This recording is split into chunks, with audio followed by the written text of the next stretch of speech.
boa tarde a todos. Iniciamos agora mais um encontro da série BNCC na Prática, promovida pela Editora Moderna.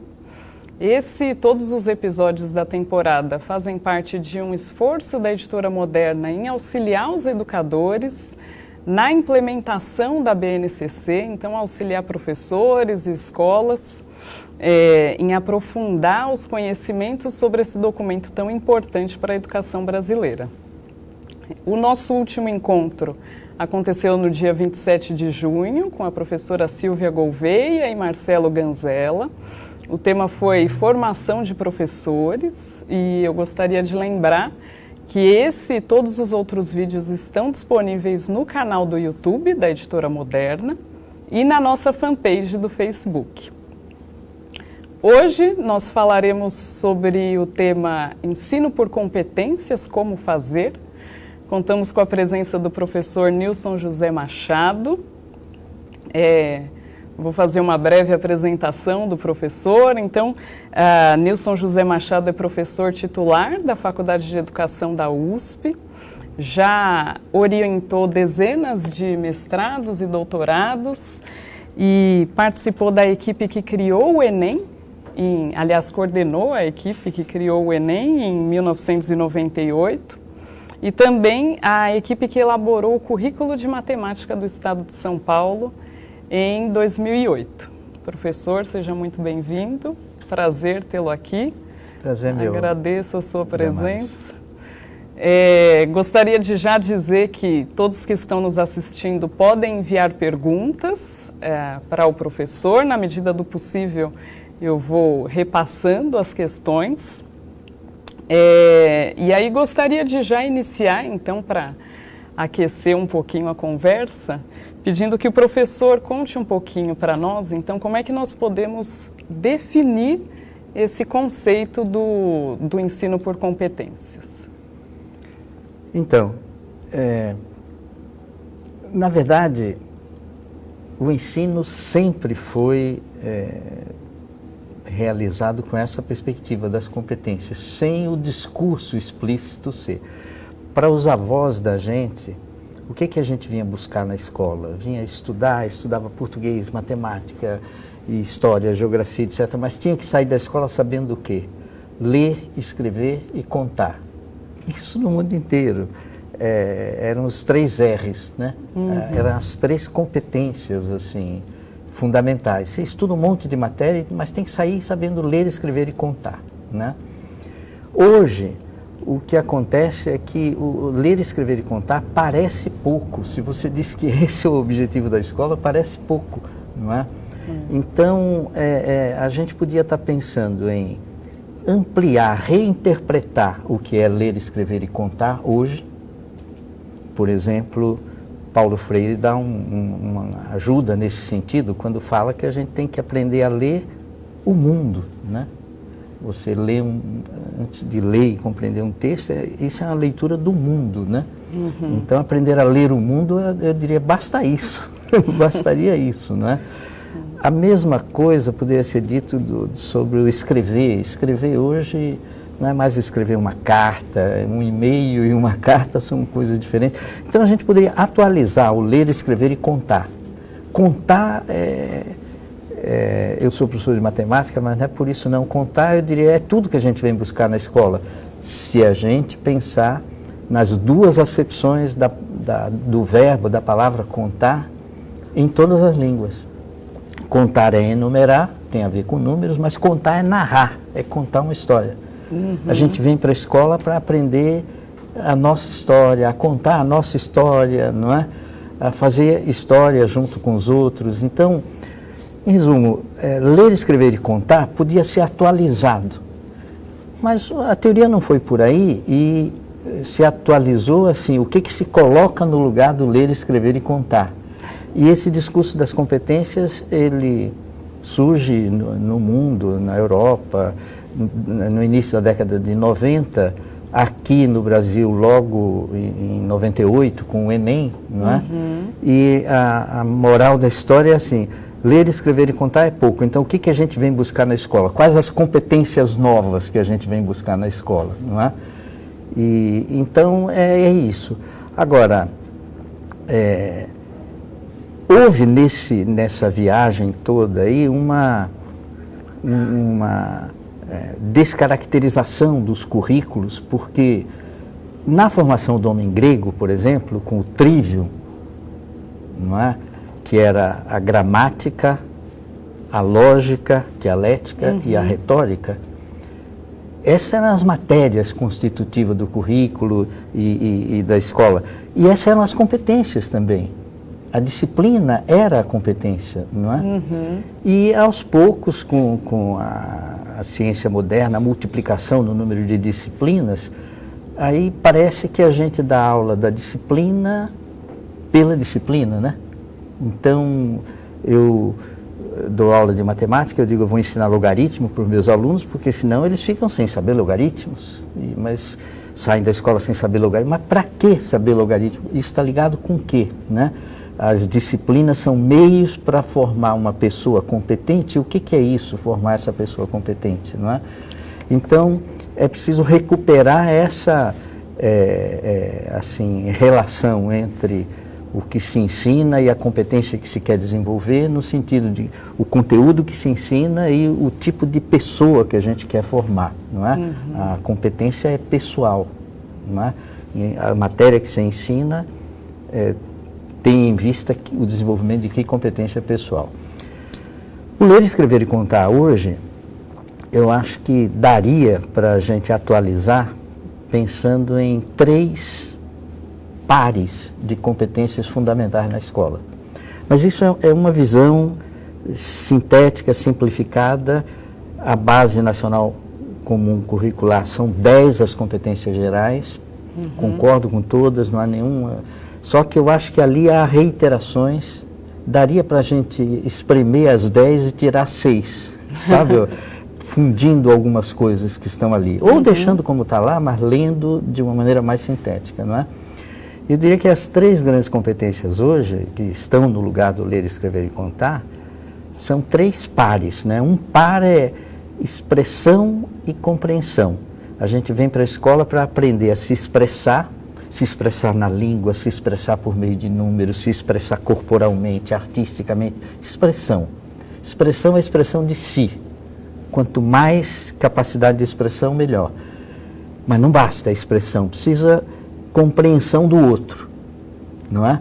Então, compreender um fenômeno, compreender um texto, compreender uma conta que se faz, a compreensão do que está fora da gente. É claro que o primeiro outro na escola é um texto que põe diante de nós e a gente tem que aprender a ler, né?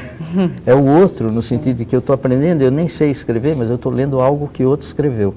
Mas a compreensão vai muito além disso, é compreender fenômenos em geral, o mundo, né? E tudo isso está relacionado na lista das 10 competências da Base Nacional Comum Curricular. Então, um par de competências é a expressão de si e compreensão do que está fora de você, compreensão do outro, não é? Sim. Um outro par é a argumentação. Você vem para a escola para aprender a argumentar. Isso também está na lista das 10 da BNCC, mas a argumentação é capacidade de análise, é um pensamento analítico, não é? Então você vem para aprender a argumentar, mas é preciso cuidado. Não há competência em quem só se expressa e não vê o outro. Não há competência em quem só vê o outro e não abre o bico. E não há competência em quem argumenta e não decide. Então o par é argumentação, decisão. Né? Você vem para a escola para aprender isso, tomar decisões, argumentar e tomar decisões, que é a análise e a síntese, fechar a questão e dizer é isso, né? Porque a argumentação analítica é assim, você analisa algo e diz, por um lado tem isso, por outro lado tem aquilo, você vê todos os aspectos, não é? E essa visão de todos os aspectos leva você à cisão, você fica cindido, você fica dividido, porque você está vendo que pode ser isso, mas também pode ser aquilo, né? Permanecer na cisão é a marca da incompetência, né? Então, argumentar é importante, mas ser capaz de tomar uma decisão, a tomada de decisão é ultrapassar a cisão, não é?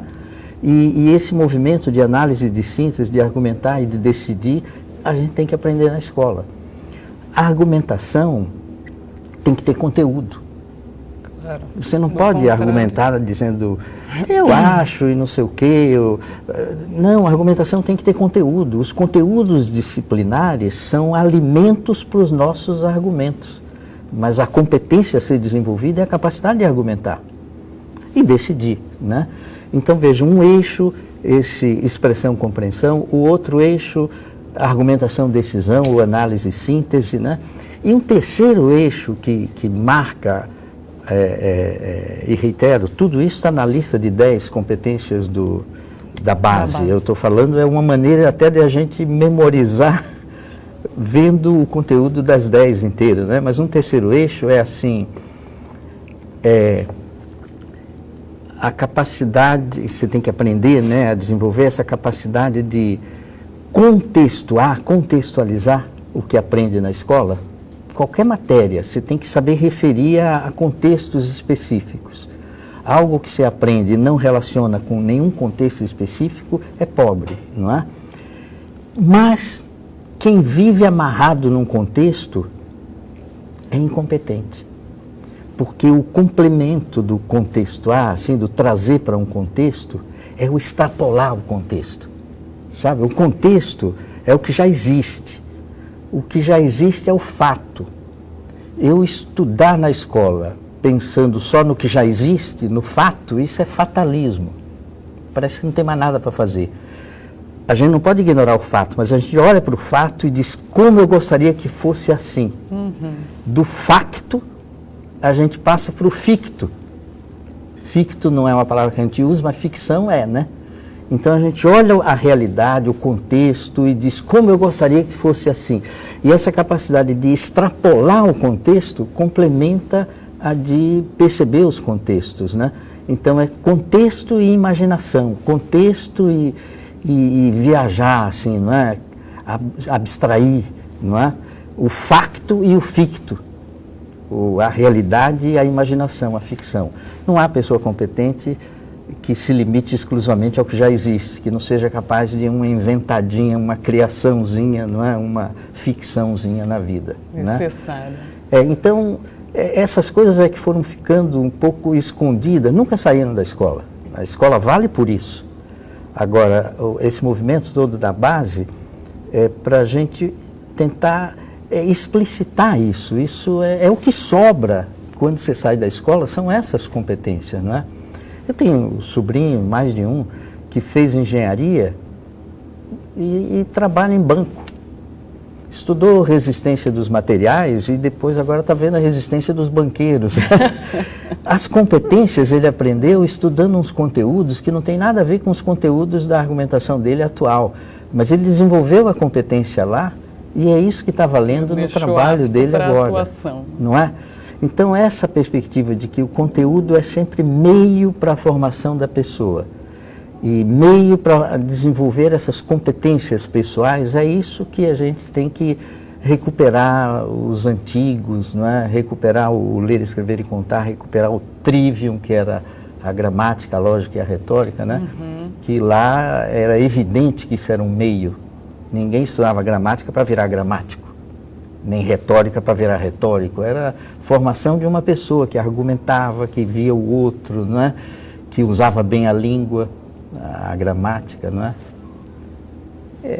Acho que é isso daí, é um pouco recuperar, olhar para trás e deixar de perder o que a gente vem perdendo, né? Certo. Agora, nesse contexto, tem uma questão que é crucial, que é o professor.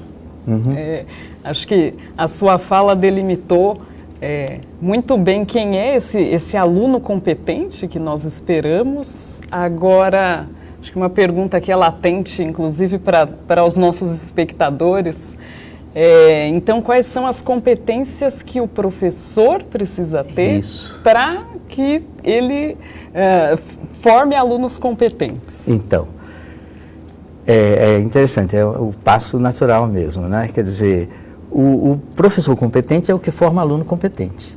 ponto. Não adianta ele ter toda uma teoria sobre a competência do professor, só que não funciona. Os alunos não se formam como pessoas competentes, né? Agora, o que caracteriza um professor competente hoje, não é? Quer dizer, quais as competências profissionais, assim, pensando nas competências no caso do professor? Eu acho que há 4 grandes competências, assim, quando a gente pensa na formação do professor. A primeira, eu não tenho dúvida, assim, em dizer que um professor competente, ele é um mediador competente. A mediação é a primeira grande competência do professor. Sem essa competência, ele prepara a aula dele, o curso dele de uma maneira maravilhosa, vai para a sala de aula e não rola nada. A mediação que eu falo, a que eu me refiro, é mediação de conflitos. E o conflito de que eu falo é o conflito de interesse. O interesse da escola está no currículo, está na base, está no programa. Isso é o interesse da escola, não é? O interesse do aluno está em outro lugar. Dizer que o aluno é desinteressado é meia verdade, meia mentira, é fake news. O aluno, eu não tenho aluno desinteressado. Eu tenho aluno desinteressado no que eu estou oferecendo, mas ele está interessado em outras coisas, não é? E a gente aproximar o interesse do aluno do interesse da escola é a tarefa, é a competência primeira do professor, não é? Senão ele fica falando sozinho. E alunos assim naturalmente interessados nos conteúdos escolares são raros, não é? Então é preciso criar interesse assim, sabe? Não pode ignorar o que o aluno quer e nem pode bancar assim, quer dizer, bancar o Caxias, lembra do Caxias, a batalha de Tororó? Os soldados lá não estavam muito animados, ele pulou assim no cavalo e disse: sigam-me os que forem brasileiros, diz a lenda, né? E aí os soldados pularam no cavalo e ganharam a batalha. Não tente fazer isso na aula. O currículo é esse, sigam-me os que forem brasileiros. Vai morrer sozinho nessa luta, né? Então não dá para ser Caxias e nem dá para ir para a sala de aula dar o que os alunos querem. O que vocês querem? Como tinha um programa antigo de televisão do Chacrinha, né, em que ele dava o que a plateia pedia, né? Querem bacalhau? Tinha um pedaço de bacalhau e dava para a plateia. Não vou passar a perguntar o que o aluno quer. Os papéis são diferentes de professor e de aluno. Eu não posso ignorar o que ele quer. Ignorar não dá, mas eu não posso me limitar a dar o que ele quer. Isso é prevaricar, eu não exercer a minha função como professor. Então, a mediação hoje, o professor é um mediador, em primeiríssima instância, senão as outras competências nem rolam, nem acontecem, né? Um segundo papel, uma segunda competência que a gente tem que, quer dizer, como professor buscar o tempo todo, o professor é um cartógrafo. Eu falo cartografia de relevância. Imagina você, Damares, que um aluninho na escola está aprendendo a escrever, aí ele sai à rua e vê assim um outdoor onde está a palavra corpus, corpus com U. Ele diz: está errado isso, é com O, não sei. Aí ele vai no tio Google e põe lá corpus com U e dá uma apertada.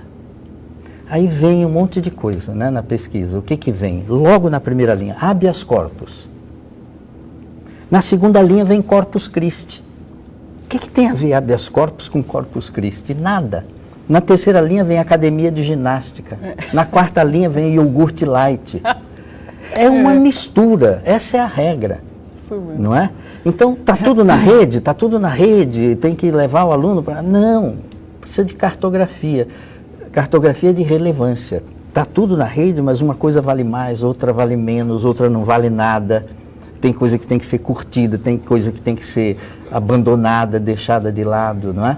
E o professor, ele é quem põe esse mapa. O professor que eu digo é a escola, não é a figura individual do professor, mas a educação escolar é construir mapas. Aqui é o norte, o sul, o leste, o oeste, orientação, né? Essa cartografia de relevância, porque É verdade que a rede traz informação para tudo que eu quiser, mas se eu não tiver um norte, um sul, uma rosa dos ventos, né, eu não tiro proveito do que a rede traz. Hoje, o número de páginas que vem quando você faz uma consulta sobre qualquer assunto é tão grande que já há até um mercado de pessoas que pagam para poder a referência ao produto dele ou a informação dele vir logo no início, né? Porque ninguém tem paciência de passar uma página, duas páginas, ficar pesquisando, né? De uma vez. Mal sabem eles como fizemos nossas pesquisas. Pois é. Já. Então, se fosse pensar em duas grandes competências, eu ia dizer essas duas, não é? O professor é um mediador, o tempo todo a ação do professor é de um mediador de conflitos de interesse. Então, criar o interesse do aluno é fundamental, né? E enfrentar a questão de que não é porque as coisas estão interligadas que elas valem a mesma coisa. Para entender uma coisa importante, eu posso fazer links com coisas pequenas para me ajudar a entender a coisa grande, mas essa coisa grande, por estar ligada com aquela, não quer dizer que vale a mesma coisa, né? Esses links têm pesos. Além dessas duas funções, eu acho que o professor, ele é um tecelão, ele tece o tempo todo. Tece quer dizer, constrói um significado de algo, puxando fios que ligam isso daqui com coisas conhecidas. Aí a questão do contexto e de tudo. Não dá para ensinar o significado de nada, porque aprender é aprender o significado. Mas o significado de algo novo eu aprendo pelas relações com as coisas que eu já conheço. Ninguém começa do zero na escola. Todo mundo chega à escola com uma bela rede de relações significativas. A oralidade nos provê já dessa rede, e as crianças chegam à escola falando, ninguém aprende a falar na escola tem que aprender a calar a boca às vezes, mas assim, então você já traz uma teia de relações, não é? E aí você vai aprendendo coisas novas, relacionando com as coisas que você conhece. Então o professor puxa fio, e sobretudo fios assim que ligam o intraescolar com o extraescolar, não é? Coisas que são do universo da escola e coisas fora da escola. Às vezes parece que para você trazer algo que está ocorrendo fora da escola para a escola, você precisa criar uma matéria. Criar uma matéria, foi assim com a educação sexual, a educação ambiental e tudo. Precisa criar uma matéria e pôr na escola. Não precisa criar matéria. Agora está tendo outro movimento desse que projeto de vida, né? Então precisa trabalhar com os alunos. Aí põe uma matéria que chama projeto de vida. Eu não vou dizer que atrapalha, mas não é necessário, absolutamente não é necessário, não é? O fundamento é o professor o tempo todo estabelecer links, ligações entre o que está aprendendo na escola e o que está ocorrendo lá fora, não é? Tecer, puxar fios e estabelecer essas relações. E uma quarta competência importante do professor tem a ver com a história do contar como narrar, né? O professor, a gente fixa significados contando boas histórias na sala de aula. O professor é um contador de história, não é?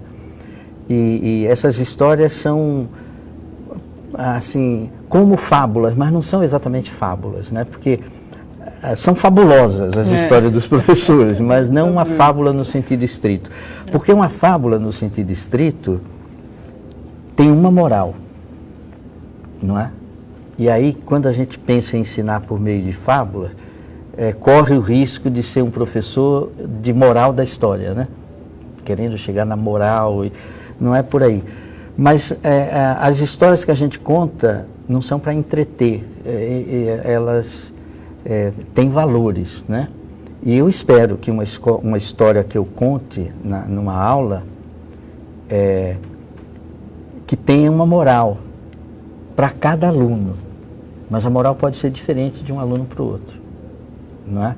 Quer dizer, um aluno ouve e vê uma coisa, o outro ouve e conclui outra, e outra, e é isso mesmo, né? Mas o modo técnico do professor construir o significado é contar histórias, explorar essa construção de narrativas. Nosso caipira sabe disso, né? O caipira vive de causos, né? Grande sabedoria. Causos. E o grande executivo de uma multinacional, causo para ele é coisa de pobre, mas ele não vive sem um case. E o que é um case? O case é uma narrativa, uma história de sucesso ou de fracasso com a qual você aprende, não é? Então você precisa, a informação isolada é como uma cena, uma foto. A gente aprende com filmes, construindo um roteiro, construindo uma narrativa, não é? Um cinema assim, não é? Que se faz com boas fotos, mas narrativas estáticas, que são, quer dizer, registros estáticos, que são essas fotos, a gente esquece, não dá bola. Precisa contar uma história para poder lembrar tudo, né? E o professor precisa ser um professor competente, né? Um bom contador de história. A gente lembra das histórias e ao reboque das histórias vem os professores que contaram para a gente. Não é? Essa é a nossa memória, realmente. Os bons contadores ficam, né? É isso aí. Nossa memória. Muito bom. E aí, nesse contexto, até aproveitando um gancho da sua fala, né, de essa questão de estar dentro, mas também de trazer de fora da escola, pensando nessa organização do espaço escolar, a escola e o trabalho escolar. Há uma forma de se trabalhar para que a escola dê destaque ao ensino por competências? Sim. Essa questão das matérias. Sim, isso é uma questão importante, né? Porque não adianta a gente entrar em acordo em relação às competências, ter um discurso arrumadinho em relação às competências e manter a escola organizada do modo como ela se organiza. É preciso mexer na organização da escola, não é? Na organização da escola, o espaço aula, para mim, sem dúvida, ele é o espaço mais importante, mas é uma tragédia se ele é um único espaço. Você pensa na organização da escola e diz assim, tem tantas aulas disso, tantas aulas daquilo, é só isso, aula? Eu acho que, de um modo geral, a gente tem aula demais. Tinha que ter menos aula. E é o espaço mais importante da escola, né? Menos aula para valorizar a aula, né?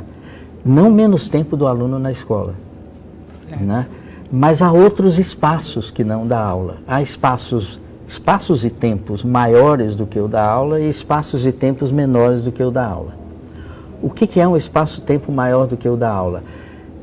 Por exemplo, eu pegar ver atividades na minha escola, eu pegar a minha turma e ir assistir junto com ela a um filme, ou a uma peça de teatro, ou um estudo do meio, uma coisa que se faz aí. Se faz, mas não se dá o peso da aula, né? E tem que ter o peso da aula, esses espaços, tempos maiores. Espaço maior, claro, eu posso levar 300 alunos para assistir a um filme, dar uma aula para 300 alunos não faz sentido, né? Mas sair para um passeio, uma coisa, sim, não é? E tempos também, porque não precisa ser 1 hora, pode ser um projeto, um trabalho que leva mais tempo do que o tempo que se dispõe numa aula, não é? Esses espaços maiores, espaço-tempo maiores do que o da aula, são fundamentais para criar um interesse, para aproximar o interesse do aluno do interesse dos currículos, não é? É você assistindo a uma conferência, alguma coisa sobre, digamos, a importância da água no mundo, e que aí você volta para a escola preocupado com a água, mas aí você vai estudar a água na química, na biologia, na física, não é? Na geografia, nas hidrelétricas, não é? Vai estudar disciplinarmente, mas o interesse veio de uma atividade maior, não é? Então essa atividade, mais do que aula, a gente carece dela na escola, é fundamental para criar um interesse que a gente falou há pouco. Mas eu acho que a gente carece mais ainda de atividades menores do que a aula.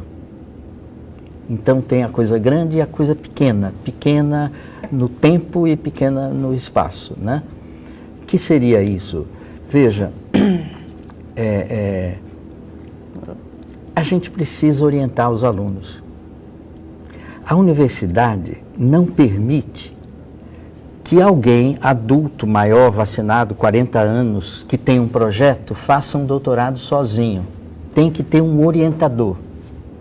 Pô, o cara sabe o que quer, deixa ele trabalhar, não atrapalha que ele vai fazer o trabalho dele. Não pode, tem que ter um orientador. E é das coisas mais interessantes do nosso trabalho na universidade, não é?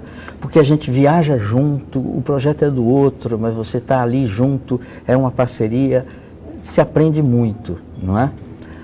Agora, e um aluno da graduação? Ele precisa mais de orientador do que um aluno que está fazendo doutorado. E muitas vezes não tem. Não é? Na maioria das vezes não tem, tem circunstancialmente, né? E um aluno da escola básica, que não entrou na universidade ainda, um aluno da escola básica, ele precisa mais de orientador do que quem já está na universidade. Chame do que quiser chamar, tutor, dê o nome que quiser, mentor, não importa, importa que tem que ter um atendimento que é de um a um.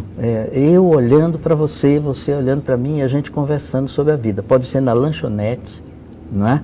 Pode ser no pátio, pode ser 5 minutos, né? Não precisa marcar uma consulta de 1 hora, mas são espaços de convivência. Isso a gente precisa na escola, não é? Quando não tem isso, aí se fica falando de muito, e hoje se fala muito nessa coisa de competências socioemocionais, não é? É um discurso enorme do socioemocional. Esse discurso faz sentido justamente porque a ideia de competência está falhando na relação eu e o outro. Expressão de si, compreensão do outro, não é? Se eu só sou eu, ou se fico perdido, não vejo nada para mim, é só o outro, aí eu começo a falar que é preciso ter um approach aí com o socioemocional e não sei o que, mas quem lida bem com o eu e o outro, com a relação eu e o outro, está lidando com essas questões socioemocionais. Colocar aulas de competências socioemocionais ou aulas de projeto de vida na escola, eu não vou dizer que prejudica, mas não é necessário. É necessário que na escola haja espaço de interação pessoal, de orientação, sabe? De conversa assim, 1 a 1. Todo aluno da escola básica tinha que ter um orientador, uma referência. Um professor tinha que fazer parte do trabalho dele, orientar ou conversar semanalmente com 15 alunos, 20, ter uma turminha de orientandos, né? Para essas conversas assim, né? Então, a escola, ao administrar os seus espaços, né, se a valorização das competências é o que se busca, não basta só aula. É preciso interesse, coisa maior, é preciso a pessoalidade, a conversa pessoal, não é? Então, nessa organização da escola. Outro ponto, é claro, que você pode entrar num discurso assim, totalmente coerente, consistente a respeito das competências e não mudar nada o seu sistema de avaliação. Então é uma coisa artificial, não é? Pensar em valorizar as competências tem que redimensionar o sistema de avaliação na escola, não é? A gente avalia baseado em provas, não é? E a prova, como a aula, é importante na escola, mas é pouco avaliar por prova, né? Você imagina uma prova sem consulta, e imagina a vida profissional de alguém que sai da escola. Na profissão dele, em algum dia alguém vai chegar e vai dizer, você tem esse problema para resolver, mas não consulta nada, não olha do lado. Não faz... Quer dizer, isso não existe. Nem dê essa ideia, porque se me ouvir... Não existe. Quer dizer, há coisas que você tem que saber assim, papum, de bate-pronto, mas a maior parte das coisas, a quase totalidade das coisas, você pode parar, pensar, consultar, conversar com um colega, não é? Então, a competência, o com aí, competere. Petere é de buscar, pedir no sentido de buscar, e com junto com o outro. Um cara que faz tudo sozinho, ele não é competente, ele pode ser petente, com não é? Porque saber fazer junto com os outros, então precisa ter trabalho em grupo, precisa ter trabalho que não é assim, tem 1 hora para fazer e se não fizer, acabou, não vale mais. Não, leva para casa, pensa, faz. Enfim, a prova estereotipada que a gente tem hoje não tem que acabar, mas tem que ser um ingrediente, um componente do processo de avaliação.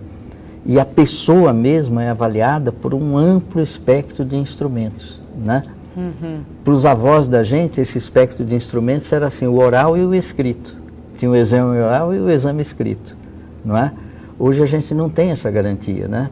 O oral nunca ninguém disse que não serve para nada, mas disse que não dá mais para fazer e não se põe nada no lugar. Então fica só a prova escrita. Não há chance de uma escola formar pessoas competentes se ela avalia exclusivamente com base em prova escrita com hora marcada, sem consulta, não é? Então tem que repensar o sistema de avaliação. Ótimo. Bom, nós estamos recebendo aqui muitas perguntas. Agora, uma delas eu acho que, inclusive, complementa um pouco dessa fala, que é do professor Ronaldo Silva, que ele pergunta, então, professor Nilson, como ensinar nossos alunos a ficar mais motivados e interessados nos conteúdos que a escola ensina? Pois lidamos com o mundo tecnológico, além de lidarmos com as questões sociais e familiares. Ronaldo, eu falei que um professor competente é o que se vira bem e cria essas situações de interesse, não é? Claro, podemos dar um exemplo. Veja, o celular. Há escola que proíbe que o aluno leve para dentro da sala, porque ele vai ficar se distraindo, jogando e não sei.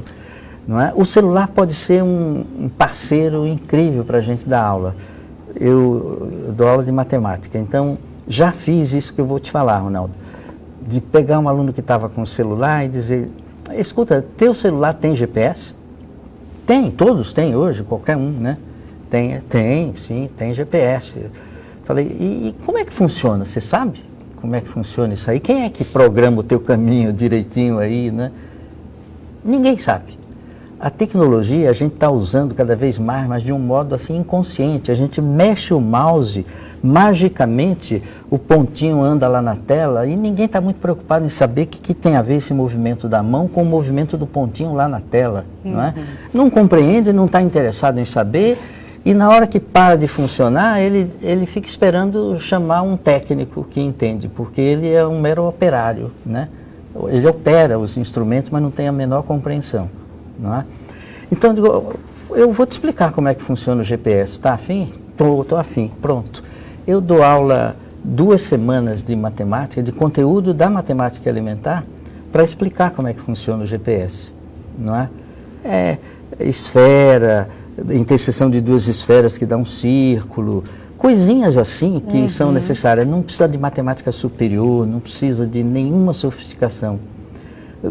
Você pode me perguntar, Ronaldo, mas como é que você sabe como é que funciona o GPS? Eu não sabia, até decidi saber. Fui no tio Google, pus lá funcionamento do GPS, dei uma googada, vieram 80, 100 artigos diferentes, muitos confusos, alguns assim, uns 10, muito bem explicado. Eu aprendi e fui para a sala de aula lá. Então eu estou te falando, não é de que a gente nasce sabendo, mas e que não depende da gente, só depende do aluno, depende da gente, né? Eu fui atrás e aí, a troco de explicar direitinho como é que o GPS localiza a nossa posição a cada instante a gente andando, e isso é fácil de explicar, garanto, não é? A matemática é elementar, a matemática da escola básica. Então, a troco de explicar isso, eu ganhei o interesse por 2 semanas aí de aula de matemática, não é? Isso é só um exemplo. Um outro exemplo poderia ser o IDH, sabe, para chamar a atenção dos alunos. O que o IDH mede, né? O Índice de Desenvolvimento Humano aí, né? E como é que é calculado o IDH, né? Olha, tem uma quantidade enorme de temas de matemática elementar, como média aritmética, média geométrica, não é? E exponencial, logaritmo, de coisas que eu posso ensinar a pretexto de ensinar direito como é que se calcula o IDH. Podemos, inclusive, calcular o IDH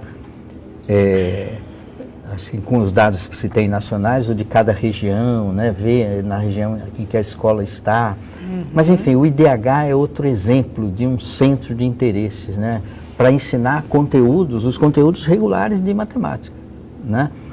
Então, Ronaldo, o que eu gostaria de enfatizar é assim que não depende só de nós interessar o aluno. Você, às vezes, dá nó em pingo d'água e há alunos que não se interessam, não é? Não depende só de nós, mas depende muito de nós, da nossa postura na sala de aula, não é? Agora, o regime assim, criação de interesse é um regime de corresponsabilidade. A gente se sentir responsável, mas chamar também a responsabilidade dele, não é? E a tecnologia, que é tão pregnante, está em tudo que é lugar, ela é no nível do operador, do que sabe operar. Mas a compreensão que um programador tem, por exemplo, os alunos não têm e não estão muito interessados. E quando você começa a entrar nesse terreno, com robótica é fantástico, né? Brincar com robótica também, não é? Começa com os motorzinhos, a gente só monta, né? Mas depois já fica querendo, e montar esse motorzinho a gente não conseguiria, né? E então, criar um interesse para poder, a partir desse centro de interesse, ensinar as matérias que a gente tem que ensinar. Isso depende da gente, não depende só da gente. Mas sem a iniciativa nossa, o aluno não chega, né? Não chega perto. Exatamente. Muito bom. Estão chegando algumas questões, eu vou inclusive unir duas delas, sobre avaliações externas. Até por conta do seu percurso no Enem.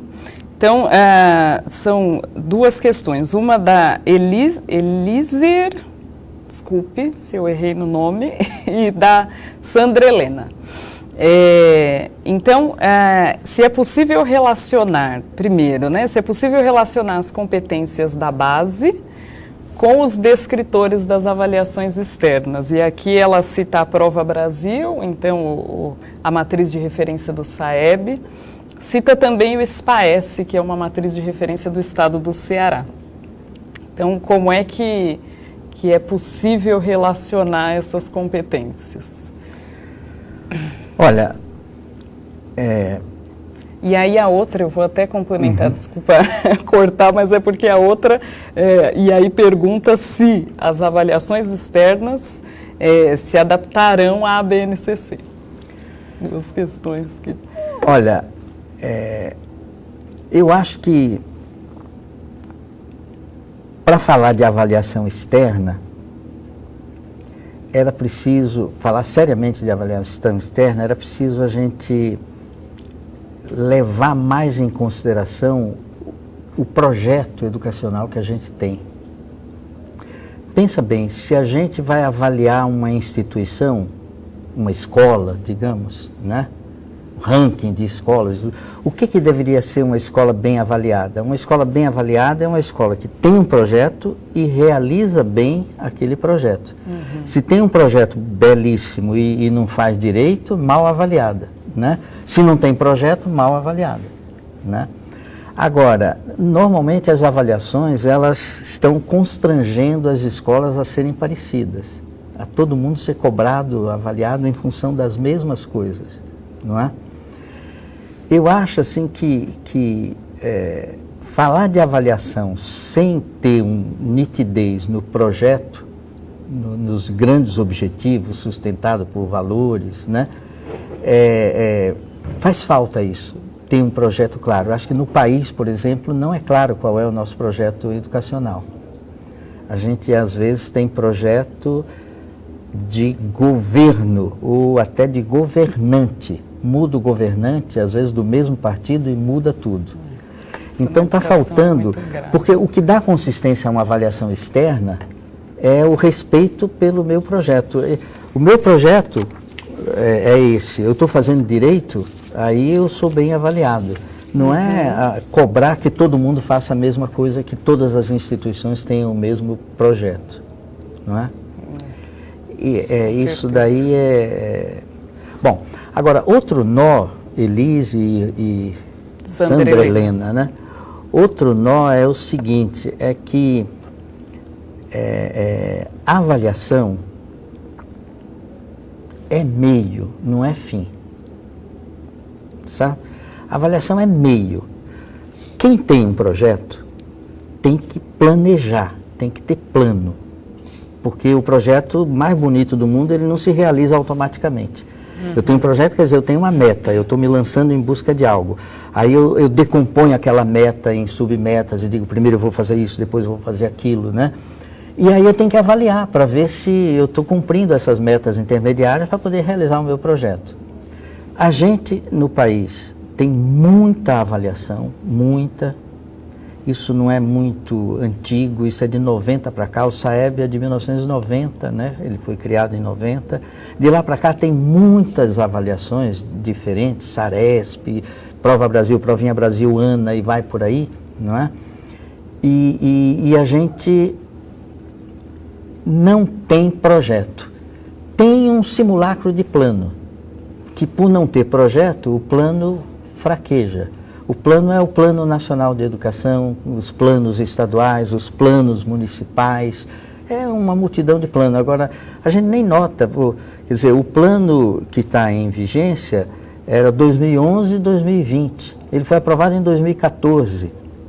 Aí já ficamos 4 anos sem ter plano. Agora, de 2014 para 2019, já se passou e o plano continua no papel, né? As metas são assim um tanto arbitrárias, reduzir tantos por cento disso, tantos por cento daquilo, é uma contabilidade, né? Então, a avaliação é um meio para ver se eu estou caminhando no sentido, né, que o projeto aponta, não é? E no nosso caso, nós temos tido a impressão de que a avaliação é um fim. Divulga o resultado de uma avaliação, seja qual for, Enem, divulga o resultado, manchete de jornal para tudo quanto é lado, em geral ruim, não é?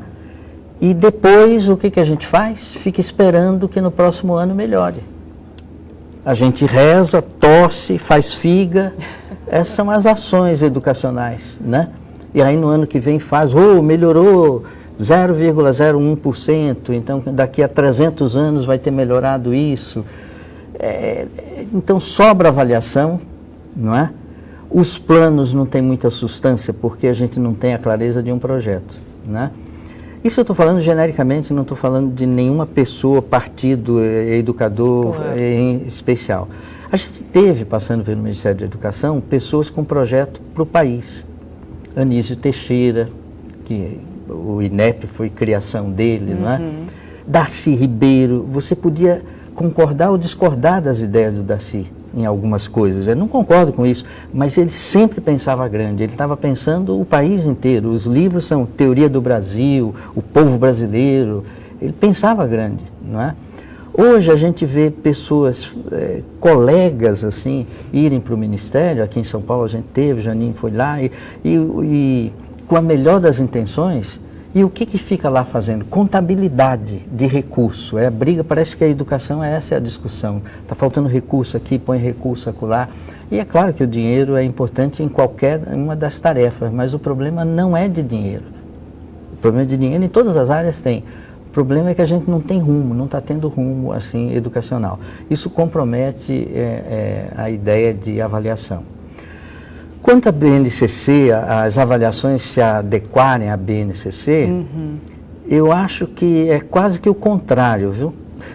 A BNCC é que foi feita pensando já nas avaliações, porque aquelas habilidades que aparecem na BNCC, mais de 1.300 habilidades, não é? Para que fragmentar tanto assim, não é? Porque nós estamos falando aqui em 6 grandes competências, 3 pares de competência. Tá bom, a BNCC fala de 10, mas que são as 6 que eu falei, né, distribuídas de outra forma. Só que na BNCC você fala de 115 competências. Porque quando começa a ir pelas áreas e pelas disciplinas, não há muito diálogo entre as gerais e as de cada área. Então, vai crescendo o número, não é? E vai crescendo para cada uma dessas competências por área ou por disciplina as habilidades.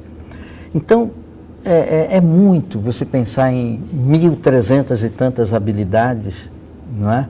a não ser que você esteja já preparando o terreno para os avaliadores. Porque as provas vão ter que ter questões abordando isso, abordando aquilo, né?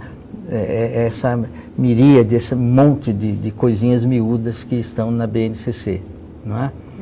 Eu acho que também na lista de habilidades daria para fazer uma síntese enorme ali, não é? Porque tem muitas que estão dizendo mais ou menos a mesma coisa.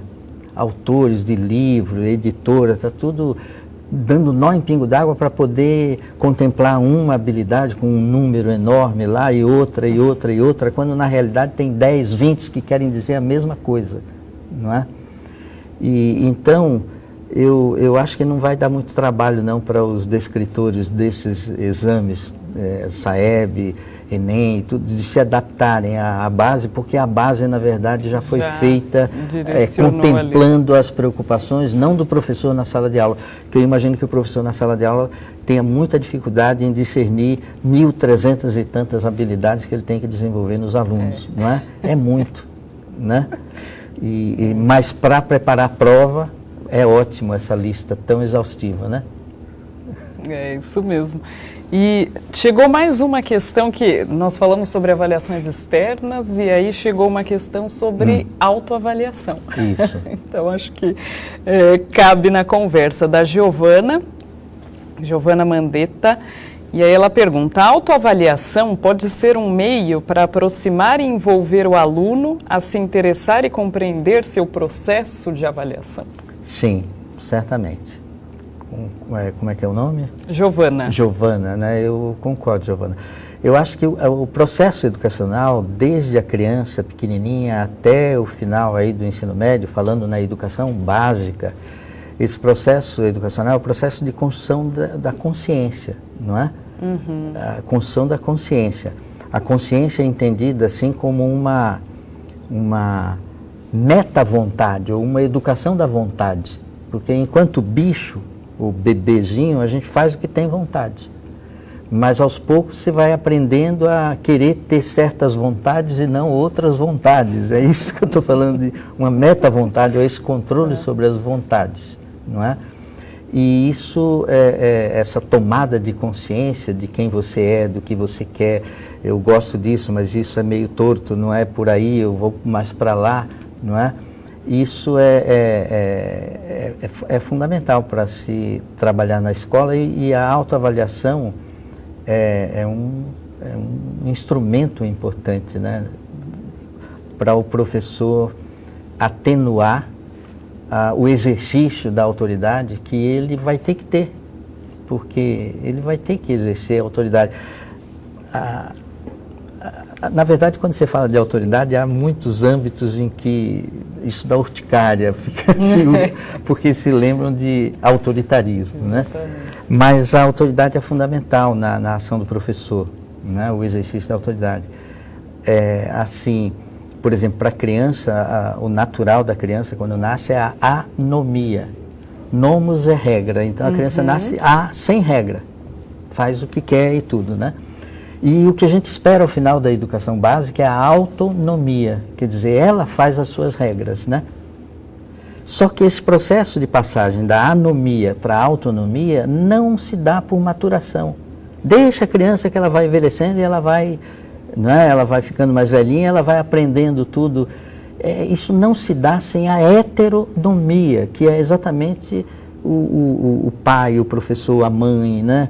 O exercício da autoridade de fora, na intenção, no caminho da construção da autonomia.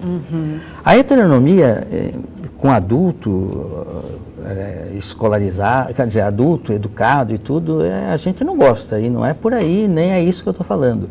Mas no processo de construção da consciência é uma etapa necessária, não é?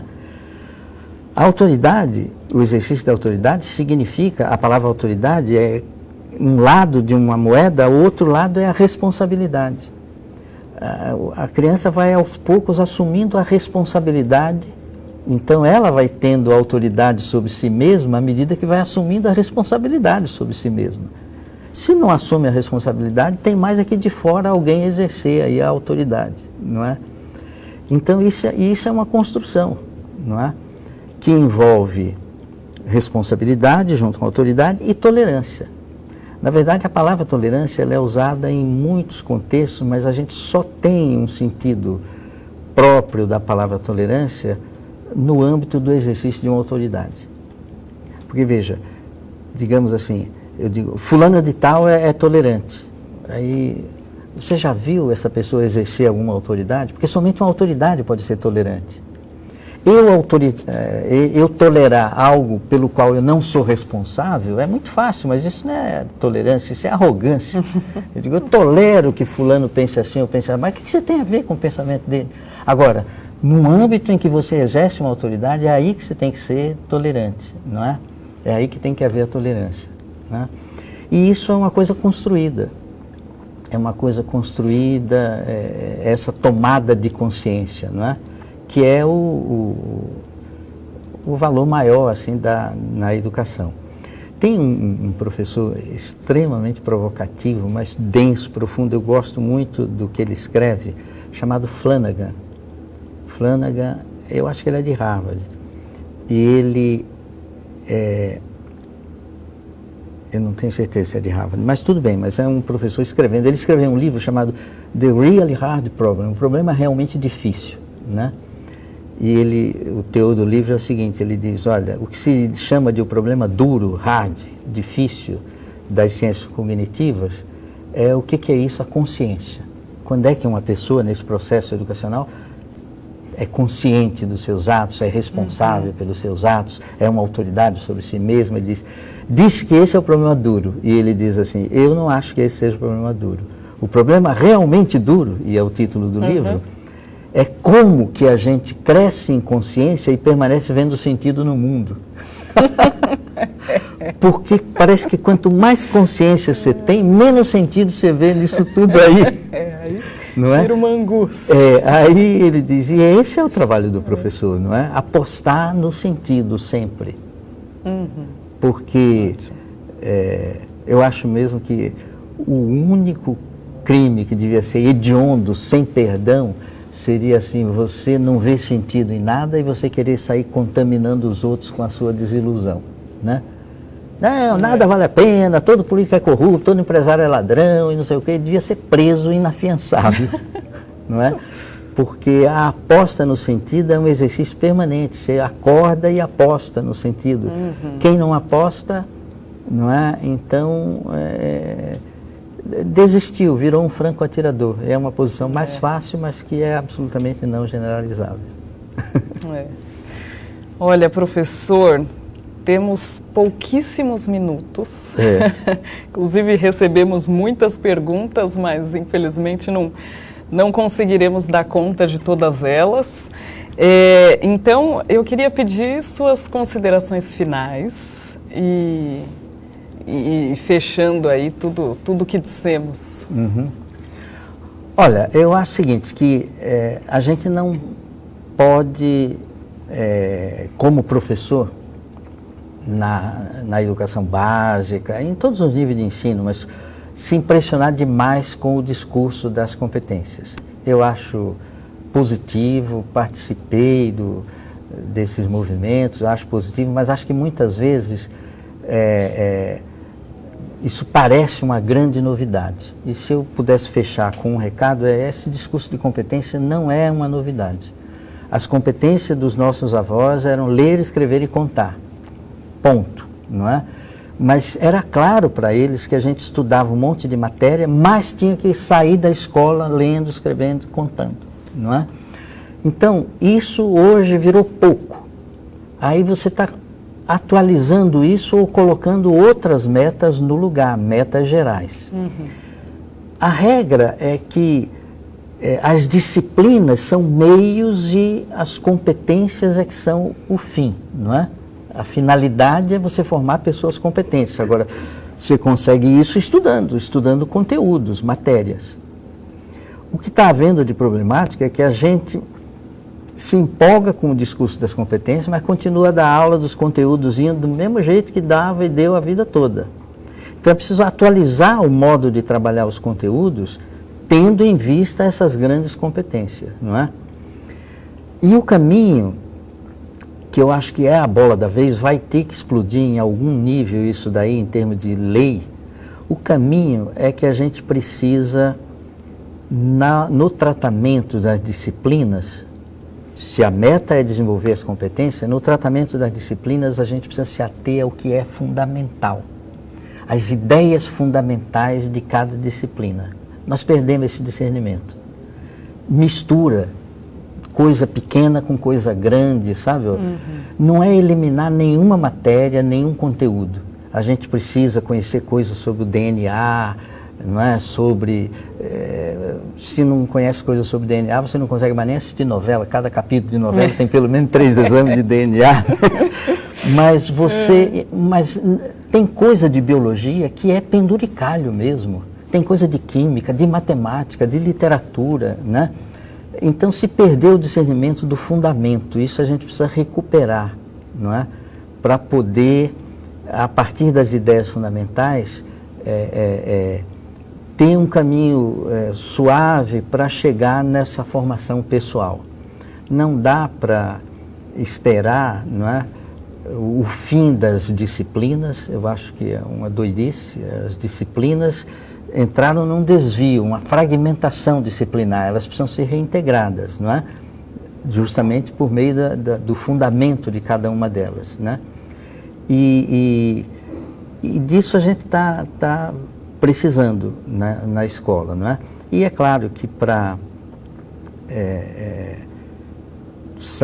quer dizer, conseguir ensinar as disciplinas e chegar no desenvolvimento das competências, não dá para diminuir a importância das disciplinas, porque o discurso, é curioso, mas o discurso assim, de que disciplina é meio, competência é fim, parece que esvaziou o papel das disciplinas.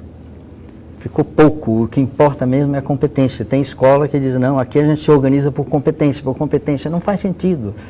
O conteúdo é a disciplina, não é? E a gente tem a competência lá como fim. E para evitar essa contaminação, é só a gente pensar no fato de que, na relação com a metodologia, o conteúdo é fim, não é meio. O conteúdo é meio na relação vis-a-vis aí com a disciplina. Aí, vis-a-vis a competência, o conteúdo é meio. Mas quando eu penso no trabalho que eu faço na escola, o conteúdo é fim e a metodologia é meio, não é? Então depende do embate que a gente está tendo, não é? E não há chance de a gente ter um discurso das competências, elas eliminando matérias, deixando de estudar matérias. Eu acho que os desvios de um rapaz fazer um curso de engenharia e trabalhar num banco, um pequeno desvio, né? E podem ser evitados, mas não à custa de eliminar as matérias que se estudam em qualquer formação pessoal. Se essas matérias são ensinadas com base no fundamento, o fundamento aproxima todos os conteúdos disciplinares diferentes, não é? E é isso que a gente está precisando. Ótimo. Muito bom. Obrigada, professor.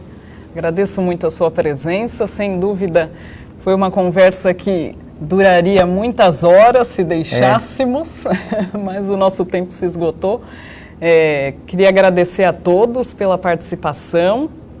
Gostaria de lembrá-los que essa conversa sobre competências não se encerra aqui, porque no mês que vem, 29 de agosto, teremos um encontro da mesma temporada BNCC na Prática sobre o tema avaliação de competências, com a Sônia Vidigal.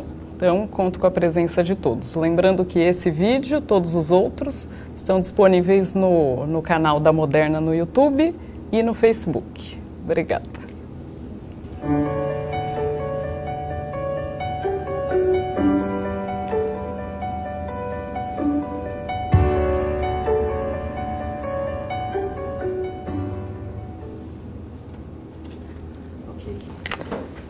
Que